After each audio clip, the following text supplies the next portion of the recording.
All right. Welcome back, guys, to another Bleacher Report Live. I'm Jake Ellenbogen. You can follow me on all social media at JK Bogan.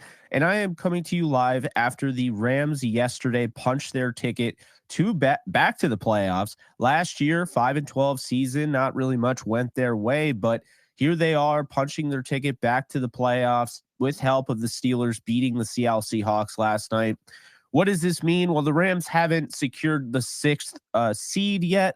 They've secured the seventh seed at the very least. Should the Vikings, should the Packers, because the Packers bludgeoned the Vikings last night, should the Packers beat the Bears and the Rams fall against the 49ers this weekend, then now the Packers would take over the sixth seed and the Rams would fall to the seventh seed. So that's what we're looking at in regards to that.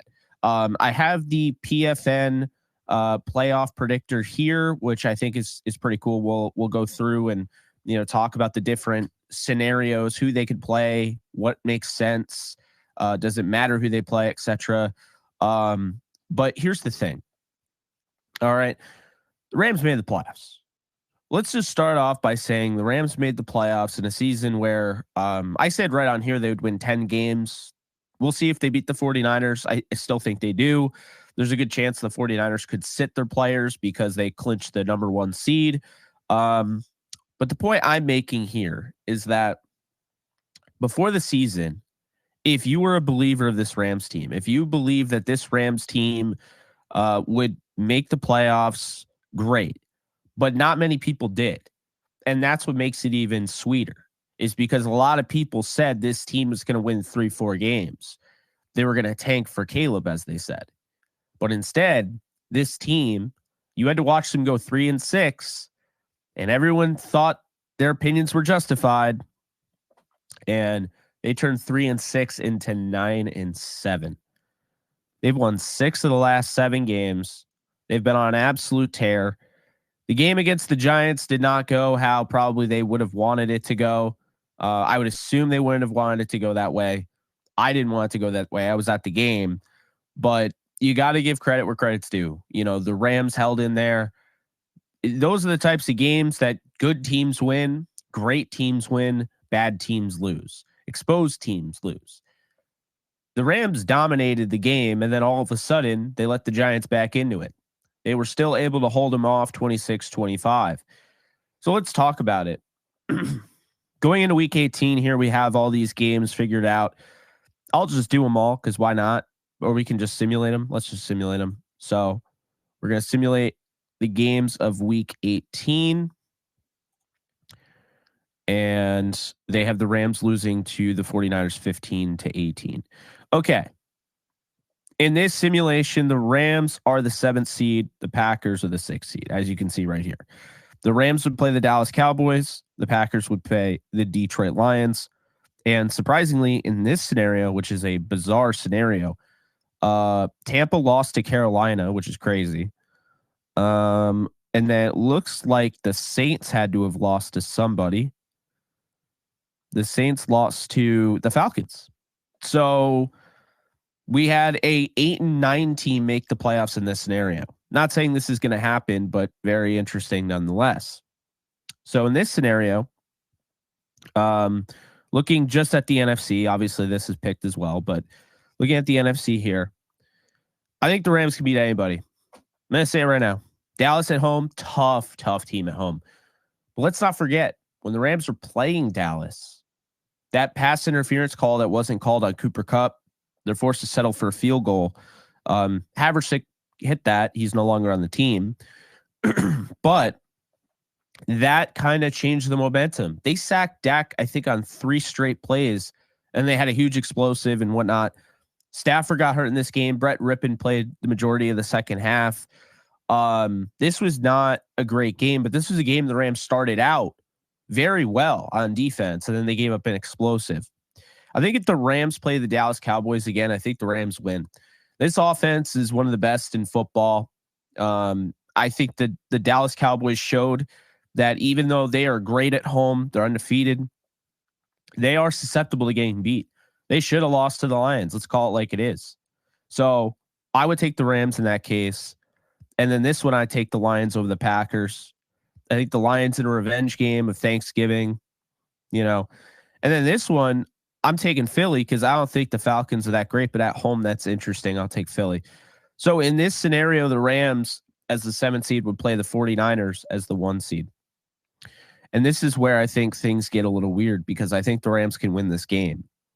Now, if the Rams do win this game on the road, they beat the 49ers, then we do get Matthew Stafford in this scenario going back to Ford Field, but it's for the Super Bowl.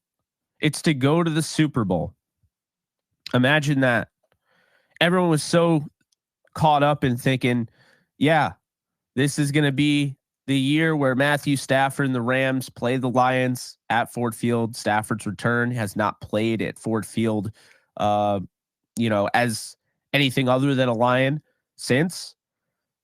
So that would be to go to the Super Bowl. No 7 seed has ever won a playoff game, by the way. So to turn a 7th seed into a Super Bowl team would be crazy. And yeah, that would just be the icing on the cake. I think if you just go by this, pretty much this is what you would get. Flacco versus the Ravens would be funny. Take the Bills over the Chiefs. And Bills, Ravens, Rams, Ravens rematch. So that's the first scenario. Obviously, if we're giving the Rams all these wins, this is what they would find. So now let's delete all predictions. Let's do another simulation. And the Rams win this time against the 49ers 33-23. The Buccaneers stay in 4th place. The Lions, Rams, third, number 3 seed versus 6 seed. Dallas would play the Packers, which it feels like that's the direction we're going in. And Philly would have a rematch against Tampa, but they'd have to go to Tampa this time around. So in this sense, Packers would make this thing fun, but I'm going to take Dallas here. I'm going to take the Rams over the Lions, and I'm going to take the Bucs over the Eagles in that one, but that could be close. Rams, 49ers, again, pretty much the majority of these are going to lead to the Rams and 49ers.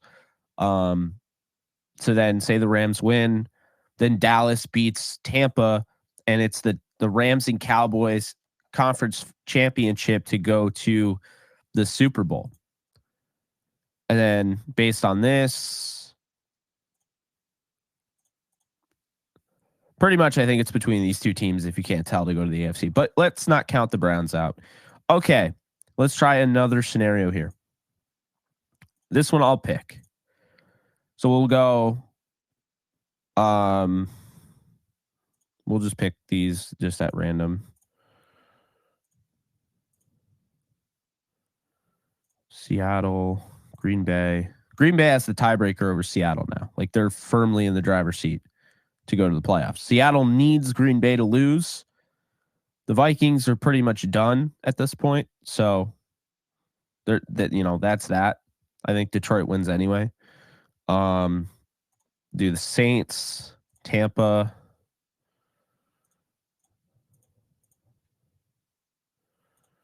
Okay. So we got our playoffs. This is just kind of random, but I wanted to get this. This is what I think the NFL playoffs are going to be on the NFC side. The AFC, your guess is as good as mine. So let's talk about it.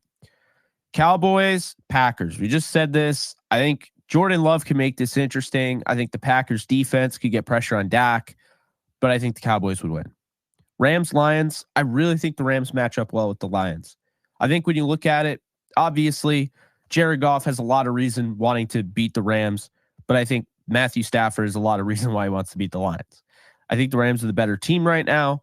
I would take the Rams.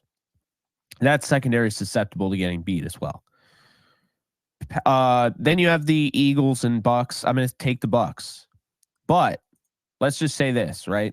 As you can see, there's pretty much every single scenario in the book as to how the Rams will play the Packers, or play the 49ers. So what if the Packers beat Dallas? Now we got a rematch of the 2021 divisional round. The Rams went to Tampa. They beat Tom Brady. and they went to the NFC title game, and the 49ers beat the Packers, which, by the way, this would be flipped. The 49ers would have home field. The Packers had home field. 49ers went to Lambeau and won. Block punt was huge. They stifled Aaron Rodgers, and Jimmy Garoppolo and the 49ers went and played the Rams at SoFi Stadium. But this could be flipped here because the Rams and 49ers could play for the NFC title if this happens. Is this really likely? No, but could you imagine? Could you imagine if the Packers beat Dallas? First off, that'd be the first 7 seed to win. That would be massive. Dallas seems like they are susceptible. Like they're going to lose a game at home. I don't think they're going undefeated the rest of the year at home, because if they did, as you can see here, if they did, that would mean they get to the Super Bowl. And I don't see that. Well, they could also go to, well, yeah, if they went to San Francisco. I don't see this. I think they'll probably win, but I do think they're susceptible to getting beat at home. Because I think the Lions obviously should have won. But I think it's fascinating because the Packers do win this game, guys. Look at what this does. That's pretty much the only scenario. Not just the Packers. If it's Seattle, I think at this point the Vikings are done. I think. Let's look. The Vikings need Seattle and Green Bay to lose. So they're not done, but they're done. Nope. The Vikings need Seattle, Green Bay, Arizona. The Vikings need Seattle, Green Bay to lose, and they need the Saints to lose. And then they make the play. Yes. Yeah. The Vikings are very unlikely to make the playoffs here. So let's just say, realistically, if I'm picking this, how I think it's going to go, I kind of think the Steelers are going to win this game. I think the Ravens are going to sit their starters. I think the Steelers are playing hot right now. I think they'll win this game. I'm going to go with Indy at home. I'm going to go with Jacksonville. Actually, you know what? I kind of feel like Tennessee is going to steal this game. I don't know why. I just do. The Jets over the Patriots to finish their season at 7-10. Cincinnati, I kind of feel like is going to play some spoiler here. Hey, they're playing for a above 500 season without Joe Burrow for most of it, so not bad. I can't see the Falcons winning this on the road. I got the Saints. Tampa's going to win this against Carolina. Minnesota and Detroit, I got Detroit. Chicago and Green Bay, I got Green Bay. Kind of feel like Arizona's about to beat Seattle. I think the Rams are going to beat the 49ers. Man, I could kind of see the Giants winning this game, to be honest with you. They play their heart out against the Rams. Yeah, something tells me the Giants are going to steal this game. Not that it's going to matter at all, but I don't know. Washington isn't stealing this game from Dallas. Well, actually, let's look at the other scenario here. Very, very unlikely scenario, but other scenario. So Dallas loses to Washington. Eagles are now in at the 2 seed. So then you go here. Okay, I got the Bills. Sure, Raiders won that. This doesn't really matter. So, okay. Now we come here. Packers going on the road to play Philly. That is a awful, awful, awful matchup for Philly, I think. I don't see how they shut down Jordan Love. Guy does not care. He's going to throw down the field. I don't see how they stop him. So I think that could be a problem. So I'm going to say the Packers win that game. If the Packers play the Eagles, I think the Packers win that game. I think the Rams beat the Lions. I think Dallas loses to Tampa. And we have another rematch. In this scenario, we have another rematch of the 2021 to 2022 divisional playoffs. If this happens, we now get a Rams season rematch with the Dallas Cowboys. I don't think the Cowboys want to play the Rams. I don't get that suspicion. If this happens, then we get the Rams 49ers. The NFL gets what they want there. They get a really nice NFC West rivalry, and they get a really nice NFC East rivalry. Then we could see a rematch and the Eagles going to the 49ers. So a lot of stuff here, but let's go through it. Let's break it down. So the Rams matchups, they can only play in the first round the Lions. They can't play Philly, I don't think. They can if they go down in the 7th seed. So they could play Philly, they could play the Lions, and they could play the Cowboys. That's it. That's it for the first round. How do they match up in simplest of terms against these teams? Well, let's take a look. Rams, Eagles, right? The Eagles, last time they played the Rams, they won by 9. They used the time possession battle. They killed the clock. The Rams weren't the best on the offensive side of the ball. They couldn't really run the ball. Now you can somewhat run the ball against the Eagles. They couldn't really throw the ball. Now you can throw on the Eagles. The Eagles seem susceptible to getting beat to anybody. They lost to the Cardinals at home, and it killed their chances of a 1 seed. And it secured the 49ers' chances of a 1 seed. So I'll say this. I think with the Eagles, right, I think the Rams can beat the Eagles by, first off, they run the ball with Kyren Williams, pretty much what they've been doing. He's getting at least 80 yards even against really good defenses. Then you have Demarcus Robinson coming in to his own. He just had another really good game despite 2 fumbles, one of which wasn't a fumble. Cooper Kupp caught a touchdown against the Giants. Puka Nacua, who, by the way, if you didn't know this, Puka Nacua is literally 29 yards away from breaking the all-time rookie receiving record held by someone from 1960, which is crazy when you think about it. His name just totally escaped me. That's why I said someone from 1960. So that's something to keep in mind. He's also 5 receptions away from breaking Jalen Waddle's receptions record his rookie year back in 2021. So stuff to keep an eye out for. I just think right now, the way when you look at the Rams, you can take a look at that Giants game and you could panic and you could think, wow, this team is not in good shape. I'm concerned about this team. They barely won. The Giants are a bad football team. Their record shows it. You know, they're 5-11. Or you can look at the game how I look at it. I mean, I was there. It was a cold day. It's not easy. Travel 3,000 miles on New Year's Eve. You're playing this game. You know, a lot of cards on the table. Giants, they're playing for pride, sure, but we don't know. You know, maybe their coaches get fired if they don't win this game. I mean, everyone's playing for something, right? And the Rams, they go in knowing they have the 49ers next week. They know that they have to win out to 100% secure the playoffs. And if they get some help, sure, but they're not assuming they're going to get help. So, you know, that's how that whole thing happens. And you see it, Stafford's not himself. To be fair, I could barely move my thumb at MetLife. It was cold. And Stafford, you know, he's missing throws that he normally hits. He looked good at points, but I think towards the end, like Wink Martindale shut him down. Defensive coordinator for the Giants. Excellent job by him. He did this to him in 2021 when they played the Ravens. Wink Martindale was defensive coordinator. Stafford, I think, threw 2 or 3 interceptions in that game. Was not very good. They won the game 20-19, I believe. So another 1-point win. But when you look at the Rams, you know, Stafford's been one of the best quarterbacks in football, if not the best quarterback in football up until yesterday. Kyren Williams is the second best running back in the NFL.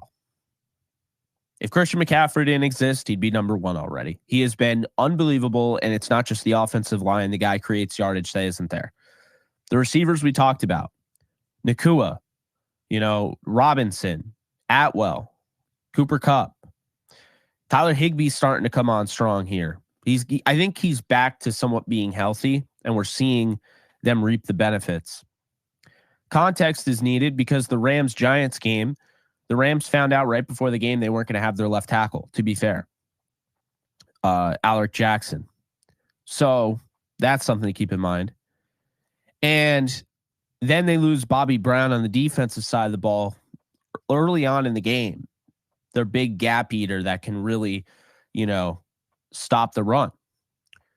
So not having Alec Jackson's huge because now Joe Noteboom, who's okay, but not a great left tackle. Now he's there, and it makes things harder on the rest of the offensive line. And that's kind of what we saw. But I would assume Alaric will be back sooner than later. Maybe he's back for this game upcoming. Who knows? But the point is, that was the most we've seen Stafford pressured in weeks. He was the least sacked quarterback since coming off the bye week. So that's what I'll say there. I think a lot of that was, I don't want to take any credit away from the Giants. Like that game, they put it all on the line. Wasn't an anomaly, so to speak. But the Rams, even in that type of game, 2 missed extra points, fumbles, turnovers, like just in general. So you're fumbling the ball away, 2 interceptions, only converting 2 third down opportunities, and you're able to sneak away with that win 26-25. That's what the good teams do. So Rams and Eagles, Jalen Hurts is a problem, no doubt. The way they played against Tyrod, they're going to have to be very mindful of Jalen Hurts. But they've already played this team. So I think they have the benefit there. And here's the thing. This is not as good of a team as the team they played early in the season. The Rams are a much better team than the team the Eagles saw earlier in the season. Much better. That was Cooper Kupp's first game back. Demarcus Robinson wouldn't catch a pass, his first pass of the year, for another 4 weeks or so. Now he's a focal point of the offense. Kyron Williams was barely utilized in that game. Now you can't go one game without Sean McVay not trying to force him back into the game, even if the defenses try to take him out of it. So I like their chances against the Eagles. But this is the most unlikely scenario. So Dallas is probably going to beat Washington. So this one is a likely scenario if the Rams lose to the 49ers. Dallas here has been very average on the road, below average, because they're 3-5, I believe, on the road. At home, they've been a really good home team. They're undefeated. But lately, there's something about Dallas that feels a little off. Something like we saw what Detroit did. We've seen some teams push them to the limit. We saw Seattle go in there, the same Seattle team the Rams have had 2 wins against this year. They blew them out at home, and then the second one, they beat them without Kyron Williams by 1 point. That Seattle team went into Dallas and gave them the business and probably should have won the game. So we've seen Dallas. They have not been an unstoppable force at home. They likely could have lost to the Seahawks, and they should have lost to the Lions. Quite literally, the Lions scored a touchdown that they called back because of basically, the referee got it wrong. So a mistake on the referee's part is the reason they called it back. So, I like their chances against Dallas. I like their chances against the Eagles. Now, if the Rams win this game, then they would play the Lions. I like their chances against the Lions, if I'm being honest with you. See, the thing about the Lions is that they have a quarterback who needs great protection. If you pressure Jared Goff the way the Rams pressured Tyrod Taylor, he doesn't have the mobility Tyrod Taylor does. And when you have rookie, should be defensive rookie of the year at this point, Kobe Turner, pressuring him, he pressured Tyrod 10 times. It was a season high for a Rams player. Those are going to be sacks. I mean, the time he missed those was because Tyrod's fast. Goff gets the ball out a little quick, but I like the Rams defense in this one, and I really like the Rams offense versus the Lions secondary. Now, it's been better since Chauncey Gardner-Johnson came back and Ifeatu Melifonwu started getting a bigger role in the secondary. But this team is still susceptible to the pass. And when you look at Matthew Stafford already playing really good football, if you take away the Giants game, which, didn't have his left tackle, it was freezing cold, this would be in a dome at Ford Field. A dome where Stafford has a lot of experience in. And when you factor in how well he's played, and then you factor in the fact that he would be going against his former team, there's just so much on the line. I can't see him losing that game. I'm saying I don't see the Rams not getting to the divisional round. It's not like I think Dallas or Philly or Detroit can't win, because there's certainly ways where the Rams could throw it away. But I don't think they're going to. Now, what's important right now is that the Rams just waived their kicker, Lucas Haversick, right before the last game of the season. I don't know what's going to happen. I know a lot of people want them to sit their starters, not sit their starters. Here's what I'll say. Go back to history. The Rams, 2017, Sean McVay's first year, they win 11 games. They go 11-5. Sean, in the last game of the season, decides to sit his starters. Sean Mannion starts, all that. And then they go into it against a team that wasn't that long removed from being in the Super Bowl, in the Atlanta Falcons. And that defense, really good defense. And they go into that and they come out a little rusty. They didn't play. They had a game the next week, but they sat their starters.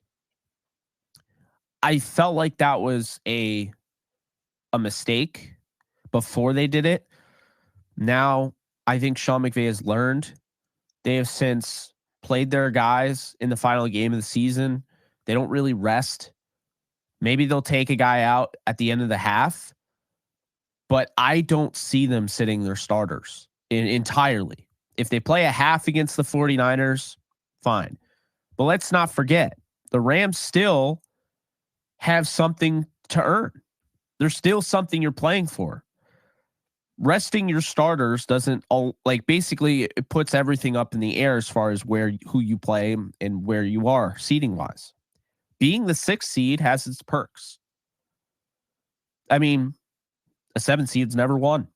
You want to be in that position, but also you might get a better matchup being the 6th seed because you're playing a lesser seed. I could understand if the Rams had locked up the 6th seed and they couldn't fall, they couldn't move to the 5th. So, okay, rest your starters, but I still wouldn't do it. I think you got to keep these guys playing. We saw them come off. They were a little shaky coming off the mini bye against the Giants. You know, maybe it took them out of their rhythm a little bit. Well, they got to get that rhythm back. They scored 4 touchdowns and they almost lost. But I think a big thing here is the field goal kicker. So I'm going to say this. They waived Lucas Haversick, rightfully so. This team has attempted more field goals in the NFL than anybody. 43. 19 to 49-yard field goals. 4 have been missed by Haversick, and only 2 were missed by Maher. Maher was around longer. In the extra points realm, Haversick has missed 3. Maher missed 1. They've only attempted 10 attempts of 50-plus field goals. So 50 yards or more, they've only done that 10 of their 43 times. That means 76% of field goals have been inside of 49. There are a lot of people that would say there's no way I'm pushing back on it. Maher is terrible. Wouldn't do it. Fine. But here's the deal. Maher was 3 of 7 from 50 plus. Haversick was 2 for 3. Haversick was good from 50 plus, but if you notice, he only kicked 3 of them. Why did he only kick 3 and Maher kicked 7? Because the Rams offense is better than it was earlier in the year. They're not stalling as much deep in their in the opponent's territory. And when I mean deep, back, like towards the 50. They're getting into the 30. They're getting into the 25, the 20. They're closer. They're getting closer. But now they're having to go for it on 4th down because they don't have a kicker. That's what happened in the Giants game. So, am I saying to bring back Brett Maher? You bet I am. 100%. Why not? It's clear now after watching Lucas Haversick kick, Maher was the scapegoat. if this offense was doing what it is now, back when Maher was kicking, he would have been kicking 50-plus yarders. He struggles from distance. But inside of 49, he only missed 2 field goals. So I hope they do that. But here's the great thing is it's not one and you're done. You can go, you can get Maher back or whoever kicker you decide, you bring them in. And now, because you brought them in this week, you still have an extra week to prepare. This game against the 49ers, it gives them game reps, can build confidence. And God forbid, if they're terrible, then you can move on in a hurry. You have a playoff game in 2 weeks. This weekend, you got the 49ers. It's the last game of the regular season. You don't have a kicker currently on the roster. I'm sure they're going to be working out plenty of them. I think it's a no-brainer. Go out, bring back Maher. He was leading the league in field goals and attempts. They abused him. If the offense was better and more consistent, he could have been really good. Now we talk about being a confidence issue. Well, yeah, it's a confidence issue when you have him attempting 50-plus yarders and you act like 50-plus is a guarantee. It's not. So that's what I'll say there. I think right now, the biggest concerns for the Rams, the reason why I think they can win the Super Bowl, they can do what they're doing. They can just continue on this, win 6 of their last 7 games. The reason why I think they can continue this run is because their offense is one of the best in the National Football League. Their quarterback's healthy. He looks great. Again, the Giants game, not so much, but anyway, Kyren Williams is making plays even when there are no plays to be made. So he's the engine. So you have an identity. You're a balanced offense that teams have a hard time stopping. And you have an offense that can score in 2 minutes near the end of a game. You have a quarterback that leads the league in fourth quarter comebacks among active players, if I'm not mistaken. And by the way, think about this, right? So you have a team that can score in 2 minutes. You have a team with explosive players like a Puka Nacua, like a Cooper Kupp, like a Tutu Atwell, Demarcus Robinson, Kyren Williams. But also you have a team that can go 14, 15 plays, take 8, 9 minutes off the clock, and run the game down. And when you're playing January football, that's what you need to do. So that's the beauty of it, is that you have a team that can, if they have to get downfield in a hurry and score, make a score, they can do that. But also if they have to go slow and methodical, they can do that. Sean McVay has been great at that. Defense lately playing a lot more man, is giving up big plays downfield. I'd like to see them clean that up. Maybe they go back to more zone, have more safety help over the top, stuff like that.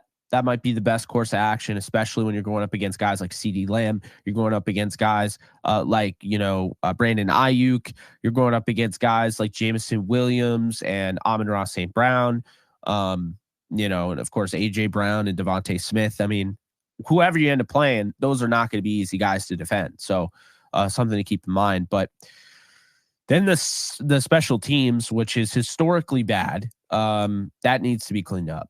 I don't know if it will be, but you can't be losing games because of punt return touchdowns. You can't. And you almost did the Giants game. I mean, Gunnar Olszewski had 5 guys trying to bring him down, and he spun out of it and took it for 6. You lost the game to the Ravens because Tylan Wallace took it back. You can't have these lapses in special teams. So the reasons why I believe the Rams can win the Super Bowl, and they're legit. The offense is great. Quarterback, head coach, run game, balanced. The defense, they're applying pressure when they're at their best. I mean, they really do a nice job. Ernest Jones is blitzing. Ahkello Witherspoon on the outside. But reasons why I could see them not winning the Super Bowl, the special teams is bad. The kicker situation's up in the air. We have no idea who's going to be the kicker.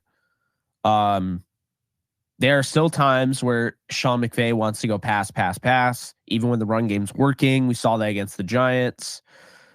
And there are still times where, defense will give up the big play. even though that's what they were avoiding. They're not playing as much bend don't break if you can't tell. So we'll see. But that's going to do it for me. I appreciate you guys tuning in. The end of the day, I think the Rams are in really good shape right now. Need to go and get their kicker, obviously. Special teams is a problem. But at this point of the year, a lot of teams are going to have issues. A lot of teams are going to have glaring weaknesses. I mean, if you look at the Dallas Cowboys right now, they got a good defense. The offense is good. The special teams is good. But when they're on the road, that stuff kind of isn't anywhere near on the level it should be. The run game also isn't as great as it should be. And the defense has been giving up more lately. The Lions, their defense, like their pressure up front, if they get pressure on you, Aiden Hutchinson can win a game. However, you look at the back end of the secondary, while they've gotten better, they still are susceptible to giving up the big play. I mean, just look at the Cowboys game. The big play, the longest play from scrimmage this year in the NFL to CeeDee Lamb. There you go. So those, and then the 49ers, they give up the pass. They can give up the big play. You can still score on the 49ers as long as you keep their pass rush in check. But they can run the ball. They can throw the ball. It's a problem with them. The Eagles right now, pretty much everyone in the NFC you can throw on. Pretty much everyone. So here's the thing. If you don't have a top 10 offense, good luck. It's not going to be easy for you in the playoffs. So we'll see. Right now, Philly they can put up points, but their defense is giving up a lot of points. They lost to Arizona. We'll see what ends up happening, but you got to feel good because anyone can win. Say what you will. 49ers look great. They have the 1 seed, all that. Anyone can win. Ravens look great. Anyone can win. Bills look good. Dolphins are fading. Browns look good. I mean, we'll see. Not sure I've seen a more wide open league than this year. I've said it all year. It just feels like no one wants to separate. 49ers may have separated a little bit, but let's not forget they just beat the Commanders, and the week before they got bludgeoned by the Ravens. So we'll see what happens, but that's it for me. You can follow me at JK Bogan. You can also check out my page on here, JK Bogan on Bleacher Report app, and you can follow me on YouTube, Jake Ellenbogen, which is the YouTube channel name and my name. So I'll see you guys soon. You guys take care and go Rams.